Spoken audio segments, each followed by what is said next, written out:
BSc वाले बच्चों इस बात को बहुत ध्यान से समझिएगा कि प्रपोजिशन भी आपके फंडामेंटल वाला एक पार्ट है। फंडामेंटल में ट्रुथ टेबल प्रपोजिशन में पूरी आती है, वो पूरी हम लोग यहाँ सीखेंगे और वहां और यहाँ दोनों फिर एक तक चलेंगे। चाहे इसको मैं पढ़ाऊं चाहे कोई और टीचर पढ़ाए, प्रपोजिशन आपको बिल्कुल पढ़नी है सेम। ठीक है, तो जो प्रपोजिशन फंडामेंटल में है वही प्रपोजिशन यहाँ पे है। तो ये जो आपकी थर्ड यूनिट में जो मैंने काटा नहीं है ना, ये पूरा प्रपोजिशन का पार्ट है, पूरी की पूरी प्रपोजिशन है।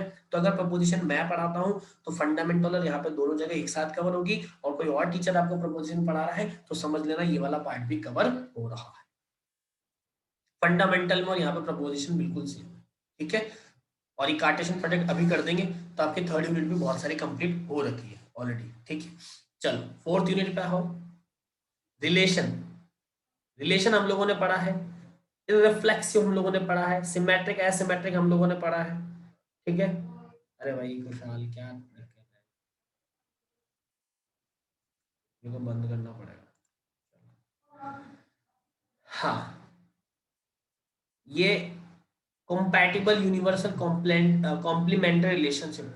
यूनिवर्सल कॉम्प्लीमेंट्री का मतलब होता है इनवर्स आपका रिलेशनशिप निकालना। ठीक है, जो आप लोगों ने ऑलरेडी निकाला है।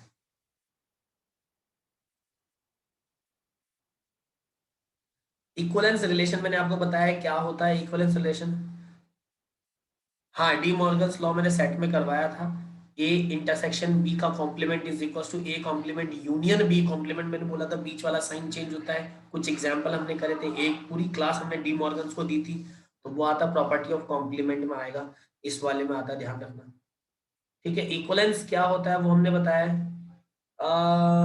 ये हम लोगों को करना है closure matrix representation of each diagram. ठीक है, मैपिंग कंपोजिशन ऑफ फंक्शन। अच्छा, आपके कंपोजिशन भी है तो मुझे पढ़ाना पड़ेगा। Associative mapping, inverse mapping. हाँ, वैसे इनवर्स मैपिंग तो हमने कर लिया, कल भी बताया था ना हमने, ए को बी से है तो बी का ए से relation, that is called inverse mapping. फिर भी मैं इसको और पढ़ा दूंगा, डोंट वरी, कैरेक्टरिस्टिक्स में पढ़ा दूंगा। फंक्शंस हम लोगों ने कल ही खत्म किए टाइप्स वगैरह पढ़ के। ठीक है, अब ये जो रिकर्जन्स होते हैं, लीनियर रिकर्जन रिलेशन है, नॉन होमोजेनियस रिलेशन, ये क्या होते हैं ये अब हम लोग पढ़ेंगे। मतलब फोर्थ यूनिट आपका बहुत सारा पार्ट बाकी है, फोर्थ यूनिट में तो हमने कुछ भी नहीं पढ़ा। ठीक है, ये हम लोगों को पढ़ना है। और अब आते हैं आपकी फिफ्थ यूनिट पे। तो partial order, total order set, dual order, Hessian diagram, lexicographic order, least and upper bound, greatest element, minimal, maximal, upper lower bound, well order set, operation, ये हमने कुछ भी नहीं पढ़ा। लैटाइसेस वगैरह ये सब अपने को पढ़ना है। लेकिन जो बूलियन अलजेब्रा सबसे लास्ट में आपको दिख रहा है, ये सबसे लास्ट वाला जो पार्ट है बूलियन अलजेब्रा, आपको याद है हम के मैप में बूलियन अलजेब्रा को ही सॉल्व कर रहे हैं। के मैप में हम लोग बूलियन अलजेब्रा को ही सॉल्व कर रहे हैं। तो भाई इक्विवेलेंस क्लास ही हो गया है ना ये वाला, तो यहाँ तक। तो हम लोगों ने अभी तक इतनी क्लास हमारी मैथ्स की हुई है और हमारा ये सामने सिलेबस है, सिर्फ इतना हम लोगों ने पढ़ा है। आप ध्यान दें, अभी सिर्फ हम लोगों ने इतना पढ़ा है, बाकी हम लोगों को पूरा पढ़ना बाकी है मैथ्स की क्लास में। और आपका सिलेबस इतना है, आपको ये सब पढ़ना है। तो जैसे जैसे टॉपिक्स होते जाएंगे हम वैसे वैसे इन चीजों को क्लियर करते चले जाएंगे। अभी मैं आपको एक कार्टेशियन प्रोडक्ट भी बता रहा हूँ, कार्टेशियन प्रोडक्ट बता के इसको क्रॉस कर देते हैं तो ये खत्म हो जाएगा। कार्टेशियन प्रोडक्ट खत्म हो जाएगा। ठीक है, कार्टेशियन प्रोडक्ट खत्म करते हैं, मैं आपके अभी प्रपोजिशन स्टार्ट कर देता हूँ, प्रपोजिशंस क्या होती है कैसे होती है। ठीक है, हम प्रपोजिशन करके इस यूनिट को भी ओवर करेंगे, लेकिन प्रपोजिशन के लिए अगर मान लो उधर पढ़ाना पड़ गया, किसी और टीचर ने भी पढ़ाया, तो क्या करेंगे प्रपोजिशन। कोई बात नहीं, मैं आपको कंपोजिशन ऑफ फंक्शन पढ़ा देता हूँ। अभी आप फंक्शन तो वैसे ही पढ़ते आए हो, तब तक फिर मैं त्रिवेंद्र से डिस्कस कर लूँगा। अभी आप फंक्शन पढ़ ही लो, तो हम लोग कंपोजिशन ऑफ फंक्शन में बता देता हूँ और कार्टेशियन प्रोडक्ट बता देता हूँ, तो ये दो टॉपिक हम लोग कवर करते हैं। ठीक है गाइस।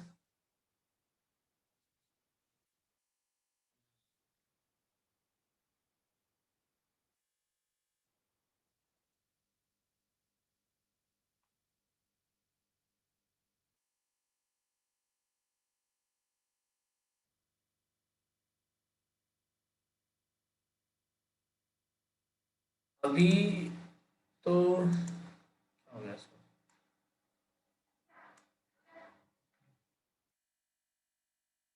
देखो इधर, अब हम लोग आ रहे हैं आपके कंपोजिशन ऑफ फंक्शन पे। ये एक बात रह गई थी हमारी बाकी, एक मिनट हम लोग देख लेते हैं और कुछ भी है क्या।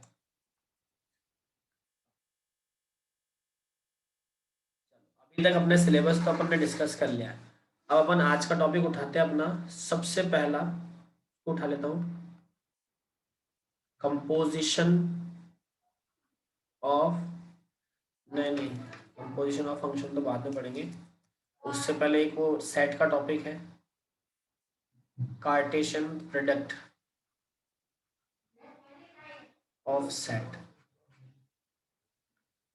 कार्टेशियन प्रोडक्ट ऑफ सेट ये क्या होता है समझ लो, 2 मिनट का टॉपिक समझ में आता है, कोई बड़ी बात नहीं।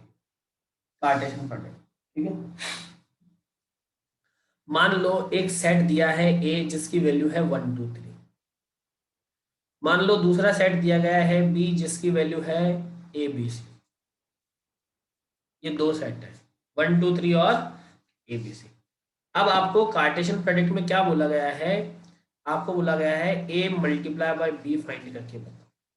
तो ए मल्टीप्लाई बाय बी का मतलब है ये है Cartesian product of the set. A multiply by B बोले, बी मल्टीप्लाई बाय ए बोले, ये सब दोनों कार्टेशियन प्रोडक्ट है। ए इंटू बी और B into A both are the Cartesian product of the set. Is it clear? अब बेटा Cartesian product अगर ये है तो इसको करेंगे कैसे सॉल्व, मतलब फाइंड कैसे करेंगे, वो समझने वाली बात है। समझो, अगर ए पहले लिखा है तो सबसे पहले एलिमेंट भी किसका आएगा, ए का आएगा, और बी बाद में लिखा है तो सबसे बाद में एलिमेंट भी किसका आएगा, बी का। ए पहले लिखा है तो ए से स्टार्ट करो, पहले 1 मल्टीप्लाई होगा ए से तो 1 कॉमा ए, फिर 1 मल्टीप्लाई होगा बी से तो 1 कॉमा बी, फिर 1 मल्टीप्लाई होगा सी से तो 1 कॉमा सी। तो ये 1 तीनों से मल्टीप्लाई हो गया, 1 का काम खत्म। अब 2 को उठाओ, तो 2 मल्टीप्लाई होगा ए से, 2 मल्टीप्लाई होगा बी से और 2 मल्टीप्लाई होगा सी से। ऐसे ही अब 3 मल्टीप्लाई होगा ए से, 3 मल्टीप्लाई होगा बी से और 3 मल्टीप्लाई होगा, तो ये आया बेटा ए इंटू बी। तो ये है ए और बी का कार्टेशियन प्रोडक्ट। लेकिन मान लो एग्जामिनर ने ऐसा क्वेश्चन पूछ लिया कि find the value of B multiply by A, तो B multiply by A is also a Cartesian product. B multiply by A is also a Cartesian product. अब इसको कैसे फाइंड करोगे, क्योंकि बी पहले लिखा है तो बी का एलिमेंट पहले आएगा, और क्योंकि ए बाद में लिखा है तो ए का एलिमेंट भी क्या आएगा, बाद में आएगा। तो बी का एलिमेंट है ए, तो ये हो जाएगा ए कॉमा 1, ए कॉमा 2 और ए कॉमा 3। फिर ए खत्म हो गया, अब B comma 1, B comma 2, B comma 3, और इसी तरीके से C comma 1, C comma 2, C comma 3, और ये आपके एलिमेंट। तो ये हो जाएगा B multiply by A. Property में एग्जाम में क्वेश्चन पूछ लिया जाता है कि in a Cartesian product A multiply by B is equals to B multiply by A. क्या A multiply by B B multiply by A के इक्वल होता है? बिल्कुल नहीं होता। क्यों? क्योंकि A comma 1 is not equals to 1 comma A, मतलब ये 1 कॉमा ए,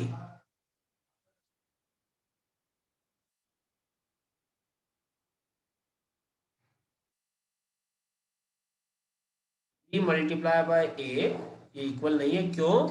क्योंकि क्योंकि 1 comma A is not equals to A comma 1। 1 comma A is not is equals to A comma 1। 1 comma A कभी भी बराबर नहीं है ए कॉमा 1 के, इसीलिए A multiply by B is not is equals to B multiply by A. A multiply by B is not is equals to B multiply by. बताओ, ये बात समझ में आ गई? ये है आपका कार्टेशियन प्रोडक्ट। तो बताओ ये क्लियर है क्या सभी को? अगर इसमें कोई डाउट है तो आप पूछ सकते हो। रुको मैं ऐसा कर देता हूँ कि आप लोग जो है खुद ही अनम्यूट करके आंसर दे सकते हो, ठीक है? कर दिया मैंने, अब आप खुद ही अनम्यूट करके अपने को आंसर दे सकते हो। तो ये सब क्लियर है क्या? Yes sir.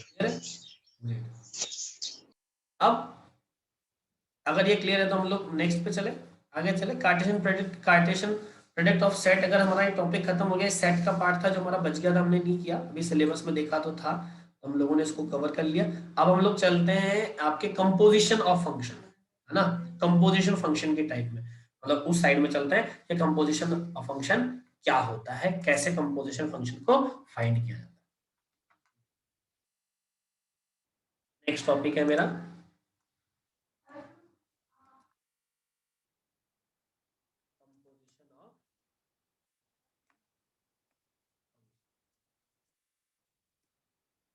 Composition of function क्या होता है बच्चों, उसको समझना बहुत अच्छा पार्ट होता है, इंपॉर्टेंट पार्ट होता है, समझना थोड़ा सा आपको दिमाग लगाना है, मतलब थोड़ा सा दिमाग लगाओगे चीजें क्लियर हो जाएगी। कंपोजिशन ऑफ फंक्शन होता है क्या, होता है कंपोजिशन ऑफ फंक्शन कि मान लो एक फंक्शन दिया एफ एक्स है ना, ये फंक्शन है, दूसरा फंक्शन दिया है ये जी एक्स, दो फंक्शन हो गए, एक फंक्शन ये रहा, एक फंक्शन ये रहा, दो फंक्शन है मेरे पास। इन दोनों फंक्शन को जोड़ के, है ना, एक फंक्शन अलग है दूसरा फंक्शन अलग है, इन दोनों फंक्शन को जोड़ दिया, जोड़ के एक फंक्शन बना दिया, उसको बोलेंगे कंपोजिशन ऑफ फंक्शन। तो कहने का मतलब अगर मैं एक से ज्यादा फंक्शन, कहने का मतलब एक से ज्यादा फंक्शन, एक से ज्यादा फंक्शन को अगर मैं कंबाइन कर देता हूं, तो कंबाइन करके जो नया फंक्शन बनता है उसे बोलते हैं कंपोजिशन फंक्शन।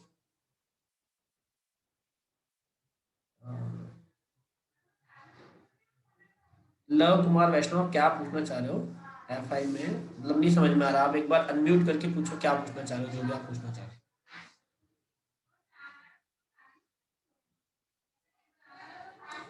कर सकते हो आप अनम्यूट लव कुमार वैष्णव अपने आप। Hello, good morning sir. Hello. वापस, हाँ वापस बोलो एक बार क्या पूछना चाह रहे हो। हाँ, good morning sir. Morning. Sir मैं से पूछ रहा था कि मतलब जो एम्प्टी सेट होता है 5, उसका भी हम किसी मतलब जो नॉन एम्प्टी सेट है उसके साथ मल्टीप्लिकेशन कर सकते हैं? कर सकते हैं, लेकिन फाइव का मल्टीप्लिकेशन किसी के भी साथ करोगे तो वो फाइव आएगा, 5 ही आएगा या फिर वो आ कैसे जाएगा मतलब ना, दूसरे जैसे साथ? जीरो को किसी के साथ भी करते हो तो जीरो आता है। तो ओनली वो एम्प्टी सेट वो हाँ, रिजल्ट। एम्प्टी सेट को किसी के साथ भी मल्टीप्लाई करोगे तो रिजल्टेंट वापस एम्प्टी सेट है। हाँ, ओके सर, थैंक यू।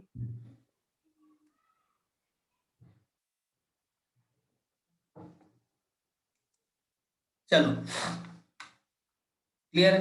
अब समझो, अब बात कर रहे हैं कंपोजिशन ऑफ फंक्शन में। तो कंपोजिशन ऑफ फंक्शन मैंने आपको बताया कि अगर मोर देन वन फंक्शन है, एक से ज्यादा फंक्शन है, भाई एक से ज्यादा फंक्शन दो भी हो सकते हैं, एक से ज्यादा फंक्शन तीन भी हो सकते हैं, चार भी हो सकते हैं, पांच भी हो सकते हैं, 10 भी हो सकते हैं, 50 भी हो सकते हैं, लेकिन आपके लेवल पे मैक्सिमम से मैक्सिमम तीन फंक्शन आ सकते हैं, मैक्सिमम से मैक्सिमम तीन फंक्शन आ सकते हैं, तीन से ज्यादा नहीं।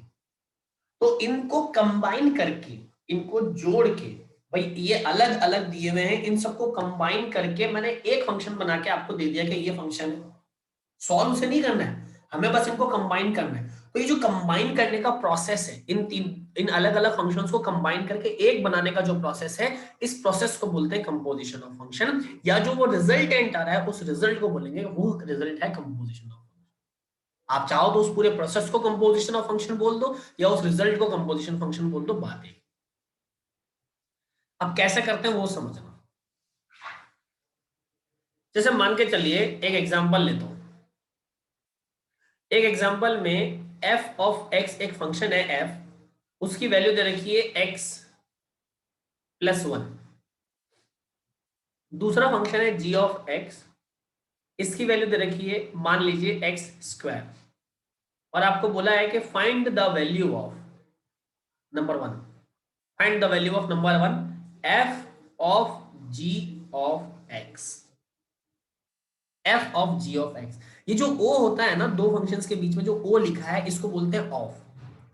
तो ये एफ ओ जी ब्रैकेट में x जो लिखा है क्वेश्चन में, इसको रीड करने का एक तरीका होता है, एक पैटर्न होता है। इसको रीड कैसे करेंगे, इसको रीड करेंगे f of g of x, f of g of x, ये मुझे फाइंड करना, रीड करना बहुत इंपॉर्टेंट है। अगर आप पढ़ रहे हो तो चीज थोड़ी सी ढंग से पढ़े। एफ ओ जी ब्रैकेट x, इसको रीड कैसे करेंगे, f of g of x। तो ये जो f of g of x है बेटा, इसमें दो फंक्शन काम में आ रहे हैं f और g, इसमें दो फंक्शन काम में आ रहे हैं f और g। तो ये जो f है और ये जो g है, ये दो अलग अलग फंक्शन है, इन दोनों को मिला के एक फंक्शन बनाया, उस फंक्शन का नाम है f ऑफ g ऑफ। तो ये जो F of ji of X है ये आपका कंपोजिशन फंक्शन, जो F of ji of X है this is your composition function, this is your composition function. Is it clear? चलो अब सॉल्व करना समझते हैं। सॉल्व करने का पैटर्न कोई मुश्किल नहीं है, आप पूरे फंक्शन को एज इट इज लिखते जाओ। जैसे मैंने एफ लिखा है, मैंने एफ लिख दिया। ओ लिखा है, ओ की जगह लिखते हैं मल्टीप्लाई, मतलब सॉरी ओ की जगह लिखते हैं ब्रैकेट।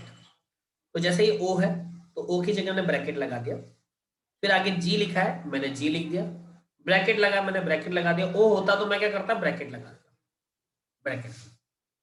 ओ था तो मैंने ब्रैकेट स्टार्ट कर दिया, लास्ट में ब्रैकेट बंद कर दिया। तो अभी मैंने f of ji of x को ये लिख दिया है ब्रैकेट वाला केस। इसमें किसी को कोई डाउट है या कोई प्रॉब्लम है तो पहले वो क्लियर है क्या भाई? किसी को कोई डाउट? देखो हाना का जवाब दो, जब तक आप लोग बोलोगे नहीं मेरे को नहीं समझ में आएगा कि आप पढ़ रहे हो नहीं पढ़ रहे हो या फिर टाइम पास चल रहा है। नो सर, कोई डाउट नहीं है। कोई डाउट नहीं, क्लियर है? हाँ आप समझो, क्योंकि भाई ये जो है ना ये बहुत इंपॉर्टेंट टॉपिक है। आप ऐसा मत समझना कि टाइम पास चल रहा है यहाँ पे मैथ, ये बिल्कुल एग्जाम में ना थ्योरेटिकल पार्ट में भी आ जाता है कभी कभी, इसलिए समझ के चलना। तो f of ji of x मैंने आपको समझा दिया। अब आगे समझे इसको सॉल्व कैसे करें। सॉल्व करने के लिए भाई आप क्या करेंगे, एफ एज इट इज है, ये जो एफ है वो एज इट इज है, ब्रैकेट वो भी एज इट इज है। आपको यहाँ पे अंदर पूरा बोला है G of X, G of X, ये रहा जी ऑफ एक्स। देखो दोनों की वैल्यू सेम है, ये भी जी एक्स है ये भी जी एक्स है, दोनों का मतलब सेम है। तो अगर इस जी एक्स का मतलब एक्स स्क्वायर है तो इस वाले जी एक्स का मतलब भी तो एक्स स्क्वायर होगा क्वेश्चन में। तो मैंने इस जी एक्स की जगह वो वैल्यू रख दी और वो वैल्यू है एक्स स्क्वायर, वो मैंने यहाँ रख। यहां तक क्लियर है तो बताओ। यहां तक क्वेश्चन हमारा 50% या 80%, यहां तक क्लियर। जीएक्स की वैल्यू मैंने एक्स स्क्वायर की रख दी, तो वहां पे जो भी लिखा होगा जो भी वैल्यू होगी x square 1/x plus 1 x plus 1/x whatever जो भी वैल्यू डजंट मैटर, वो वैल्यू एज इट इज यहाँ पे आ जाएगी। अब मैं जो नया समझाने जा रहा हूं आप उसको समझें। अब मैं ये समझाने जा रहा हूं कि इस देखो यहाँ बाहर लिखा है, ब्रैकेट के बाहर लिखा है एफ, तो इस एफ को इस एफ के साथ में कंपेयर कैसे करेंगे उसको समझें। यहां पे एफ की वैल्यू ये रही पूरी, समझना मेरी बात को ध्यान से, एफ की वैल्यू वो रही। अब यहां पे x लिखा है तो यहां पे x आ गया, समझ रहे हो? अब आप क्या लिखेंगे, उस x इस पूरे फंक्शन में जितनी बार x आया है, लव कुमार वैष्णव सही है आपका, जितनी बार x आया है, 1 बार 2 बार 3 बार 4 बार 5 बार 10 बार और जैसे x है, उस x की जगह, सिर्फ उस x की जगह ये पूरी वैल्यू रख देनी है। यहाँ पे जो भी वैल्यू होगी, अभी यहाँ एक्स स्क्वायर तो एक्स स्क्वायर रख देंगे, यहाँ पे एक्स प्लस 1 होता तो एक्स प्लस 1 उस x की जगह रख देते, ये वैल्यू यहाँ पे जाएगी x की जगह। तो यहाँ पे x सबसे पहले x की जगह लिख दिया मैंने एक्स स्क्वायर, और बाकी पूरा फंक्शन एज इट इज आ जाएगा। तो x square plus 1 is your correct.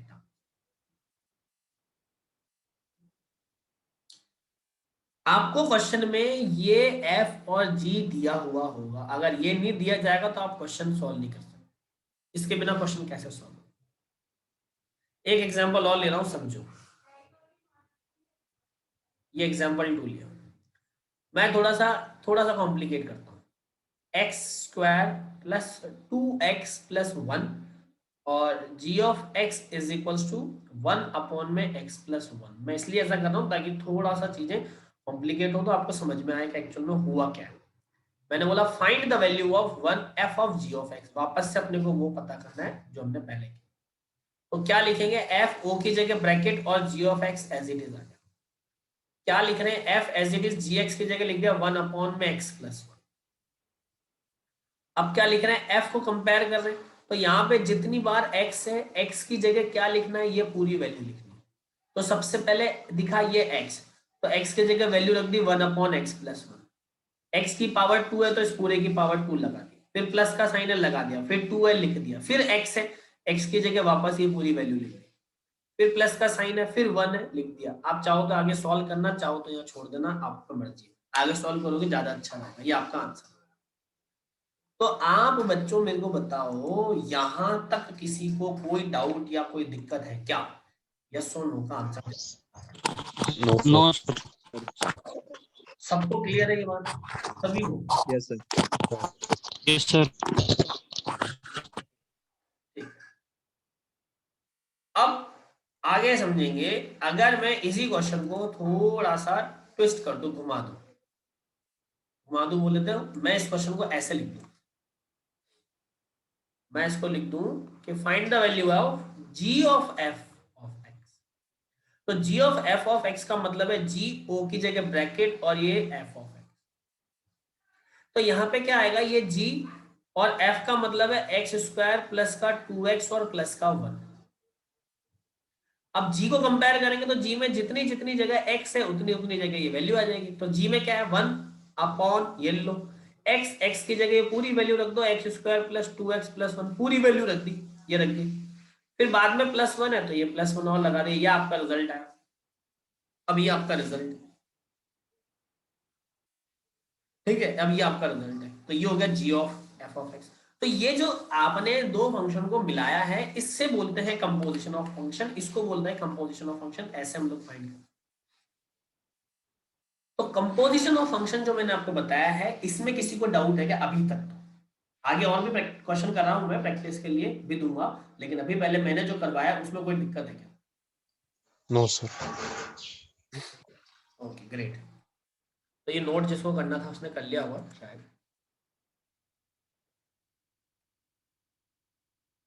मैं एक यहाँ पे एग्जांपल लिख रहा हूँ, एग्जांपल नंबर 3।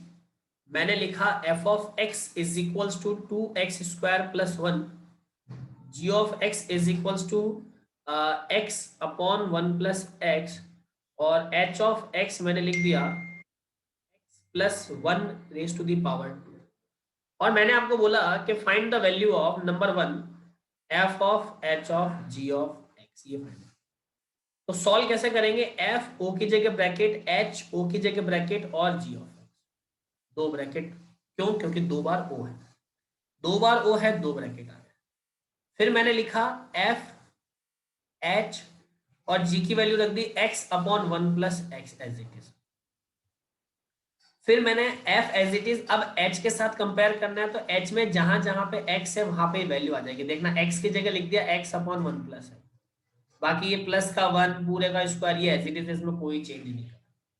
फिर f को पकड़ते हैं, तो f में देखो 2 आ रहा है, फिर x की जगह ये पूरा ब्रैकेट आ जाएगा, x upon 1 plus x plus 1 square. ये देखो ये आ गया x, फिर x का स्क्वायर तो इस पूरे का स्क्वायर, और ये प्लस का 1। बताओ इसमें कोई दिक्कत नहीं है? अगर ये समझ में आ गया तो मान लो कंपोजिशन ऑफ फंक्शन समझ में आ गया, और यही नहीं समझ में आया तो फिर आपको वापस प्रैक्टिस करेंगे कल।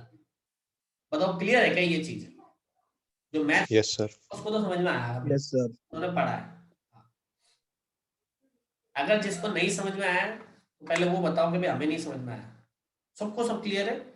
सबको क्लियर है? अगर सबको क्लियर है तो अच्छी बात है, हम लोग नया। Yes sir. Yes sir. Okay okay बेटा। तो ये आपका कंपोजिशन ऑफ फंक्शन है। ये कंपोजिशन ऑफ फंक्शन आप नोट कर लीजिए। कंपोजिशन ऑफ फंक्शन भी एग्जाम में आपके एक इम्पॉर्टेंट पार्ट आता है। तो हम लोग जब 2-3 बार, या फिर हम लोग मंडे ट्यूसडे को जब भी हम लोग सिलेबस वापस से डिस्कस करेंगे, हर 2-3 दिन बाद हम लोग, या एक वीक में हम लोग सिलेबस को डिस्कस करेंगे। जो जो टॉपिक हो जाएंगे उसको कट करते चले जाएंगे, ठीक है। तो उसमें अपन कंपोजिशन ऑफ फंक्शन और कार्टेशियन प्रोडक्ट ऑफ सेट, ये हम लोग डिलीट कर देंगे, कट कर देंगे, कर दिए। अब एक बार मैं सर से बात कर लूंगा कि आपका जो प्रपोजिशन वाला पार्ट है वो फंडामेंटल वाले के साथ